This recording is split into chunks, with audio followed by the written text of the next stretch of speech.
Le week-end dernier, le concours international de mode Han, organisé par notre chaîne de télévision NTD, était une nouvelle fois sous le feu des projecteurs à New York. Notre correspondant sur place nous donne des nouvelles exclusives sur l'événement.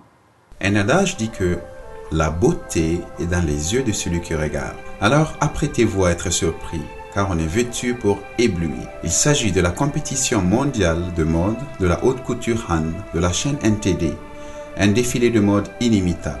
Ce samedi, au Metropolitan Pavilion à Manhattan, l'habillement traditionnel de la Chine antique, un art de toute beauté, amorce un retour à la tradition pour un public moderne.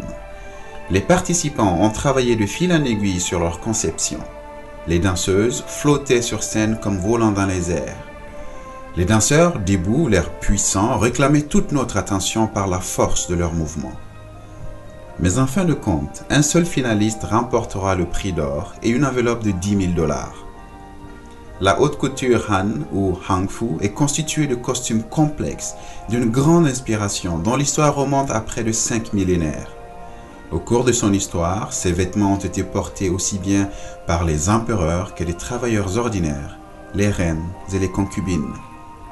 Le Hang Fu était connu pour ses couleurs vives, ses profils distincts et son élégance. Il signifiait la courtoisie envers son prochain, et c'est cet esprit que le concours NTD cherche à incarner. Une des caractéristiques principales du Hang Fu est le rabat du tissu côté droit. C'était pour se conformer à la théorie taoïste du yin et du yang. La gauche, ou le côté yang, devait nécessairement être pliée à la droite, ou sur le côté yin, pour atteindre l'équilibre parfait. Les larges manches longues servaient de poche pour les chaînes d'argent ou des documents importants. Et on n'utilisait pas un seul bouton. Tout était maintenu en place par des légers fils délicats. Après un examen minutieux par un panel de juges, il est apparu clairement qui serait le lauréat du prix. Ce fut Louis Malin des États-Unis avec sa collection sur le magnifique thème « Invitation du ciel ». Un autre concours tire à sa fin. Joignez-vous à nous dans quelques semaines pour la compétition mondiale de violon chinois de NTD. Nous vous y invitons. NTD, New York.